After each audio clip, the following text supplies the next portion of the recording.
Zia আন্তঃথানা football tournament 2025 আমাদের মহানগর উত্তর বিএনপির 26টি থানাকে নিয়ে আমাদের যে টুর্নামেন্ট সেটি চলমান রয়েছে।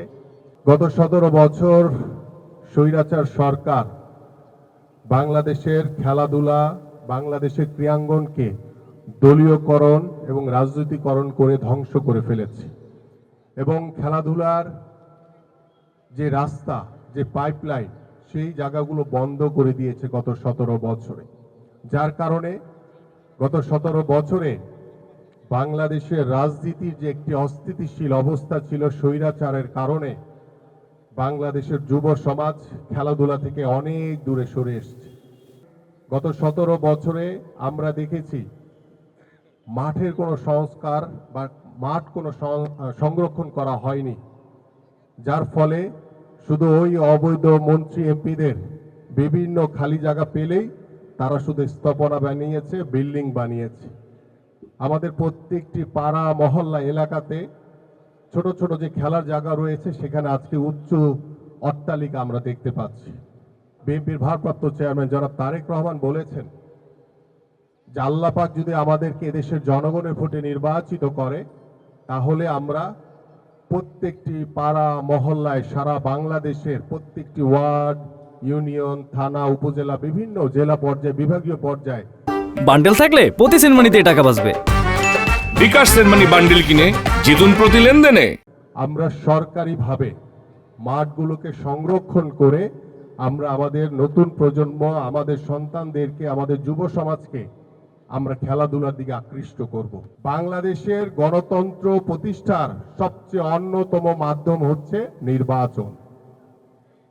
সেই নির্বাচনের মাধ্যমে আপনি যখন দেশে জনগণের সরকার প্রতিষ্ঠা করবেন, ঠিক তখনই বাংলাদেশের 17 বছরে রেখে যাওয়া যে ধ্বংসস্তূপ রাষ্ট্র কাঠামো, বাংলাদেশে এখন পর্যন্ত প্রত্যেকটি রাষ্ট্রীয় প্রতিষ্ঠানে স্বৈরাচারের দোসররা বহাল তবিয়তে বসে আছে।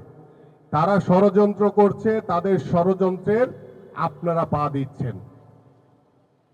তারা ষড়যন্ত্র দেখছে, তারা ষড়যন্ত্র করছে কিভাবে নির্বাচনকে বিলম্বিত করে বাংলাদেশের ভিতরে একটি অস্থিতিশীল অবস্থা তৈরি করা যায়। আপনারা সেই ভুল পথে পা দিচ্ছেন। আমরা খুব দৃঢ়ভাবে বলতে চাই, গত 17 বছর বাংলাদেশ জাতীয়তাবাদী দল বিএনপি এই স্বৈরাচার শেখ হাসিনার পতনকে নিশ্চিত করার জন্য আন্দোলন করেছে, সংগ্রাম করেছে, রাজপথে ছিল। যদি প্রয়োজন হয় বাংলাদেশের জনগণকে সাথে নিয়ে বাংলাদেশে গণতন্ত্র প্রতিষ্ঠার জন্য, বাংলাদেশে পরিপূর্ণভাবে স্বৈরাচার মুক্ত করার জন্য, বাংলাদেশে পরিপূর্ণভাবে রাষ্ট্রীয় প্রতিষ্ঠানগুলোকে সংস্কার করার জন্য বাংলাদেশ জাতীয়তাবাদী দল বিএনপি এদেশের সাধারণ মানুষকে নিয়ে আবারও রাজপথে নামবে ইনশাআল্লাহ। তাই আসুন, ক্ষমতার মোহে পড়বেন না। স্বৈরাচারের গত 17 বছরে যারা স্বৈরাচারী আচরণ করেছে, যারা ফ্যাসিস্ট হয়েছে, তাদের বিচার কিন্তু বাংলাদেশের মাটিতে অবশ্যই হবে। এবং আজকে যারা অন্তর্বর্তীকালীন সরকারের ভিতরে থেকে ক্ষমতার মোহে পড়ে বিভিন্ন দুর্নীতির সাথে জড়িয়েছেন, জড়ানোর চেষ্টা করছেন, বিভিন্ন ষড়যন্ত্র করছেন, আপনাদেরকেও কিন্তু কোনো ছাড় দেওয়া হবে না।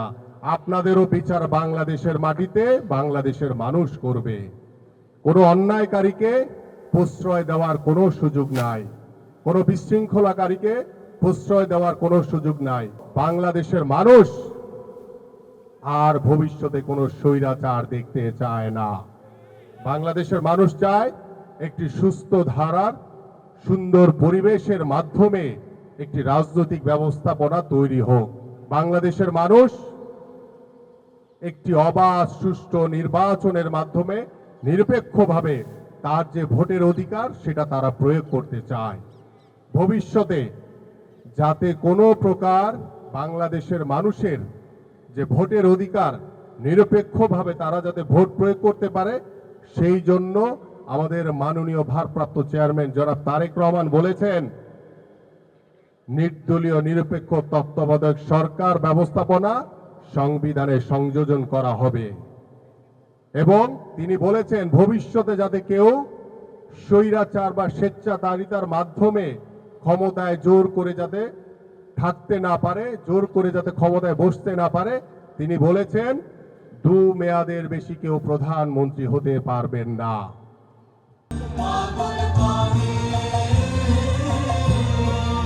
মাধ্যমে এই টুর্নামেন্টটি সফল করা কিন্তু